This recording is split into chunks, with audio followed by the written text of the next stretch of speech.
Hello and welcome back. We're going to continue where we left off with the TypeScript tutorial. I'm not planning on running any of the code, so if you'd like to, then by all means just check it out for the repo and run it yourself. Let's just tidy this screen up a little bit. I'll get rid of that and bring this in the center. Okay, so one of the really great things about TypeScript is that you can actually invent your own types. So for instance, I can create a type person. I declare it like this. I say type person equals, and here you can see I'm specifying that person is an object with three properties. It's got an ID, a name, and an age.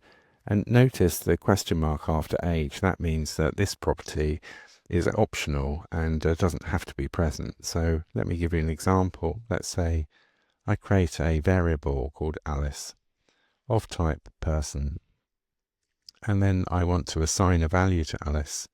I can say Alice equals, and for instance age might be 1. And notice at this point it's complaining, it's saying the property name is missing. So I'll add name in, colon name, colon Alice. And now it's perfectly happy. It doesn't require the age property, although there's no reason we can't put it in. I can say age is 1. And that'll be equally good. What we can't do is say height is 1, because, well, look at the error message. It's saying height does not exist in type person. So we are limited to precisely the properties that were specified in the person type.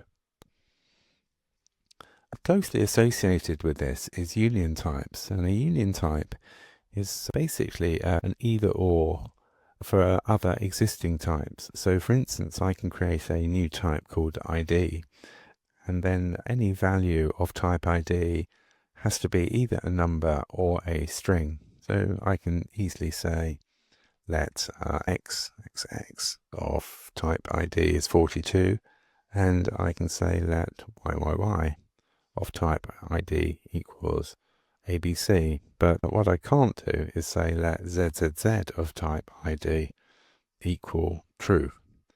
You can immediately see the type checker is complaining at that attempt.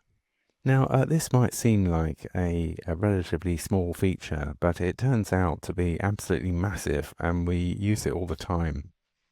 I actually come from the world of .NET and C#, and when I first came across union types in TypeScript, it just absolutely blew me away, and to this day I think it's still my favorite feature. Let me just carry on though. We'll have a quick look at functions, and I don't think anything here will surprise you at all. It's a very natural extension of what we've already learned. So here I'm creating a function called square. It takes a parameter value, and we've just added a type annotation to the value to say what's passed in must be a number. And we are also specifying the type that's returned, and we do that by putting colon and then the type after the parameter list. So clearly here I'm passing in a number and I'm returning a number, which is just the square of the value passed in. And so now I can say that square equal square of, let's say, 10, no problem. But if I try to convert that to a string, it's having none of that. And the format for arrow functions is nearly identical. So let me just show you.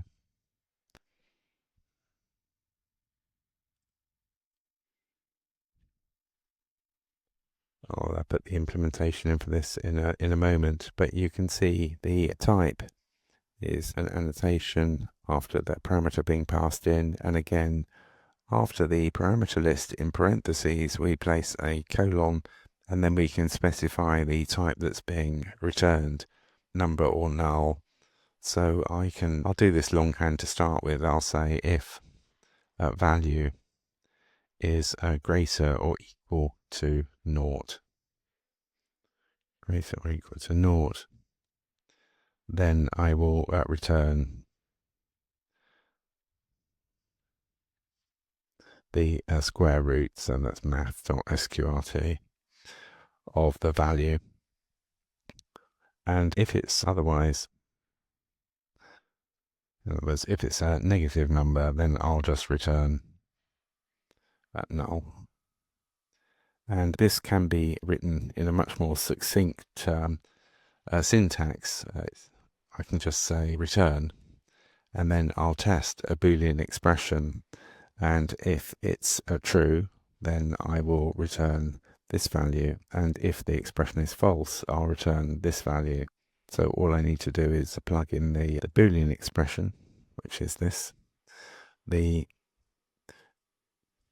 value to return if the expression is true, and the value to return if the expression is false. And now I can just get rid of this. And that's a much more succinct way, in the spirit of the language. And of course, I can just call this, I can say let root 1 equals the roots of 10, no problem. And if we then examine root 1 by hovering over it, you can see that it knows that root 1 is either a number or a null. We'll come back a little bit later to testing the null, but for now, I will see you in the next lesson.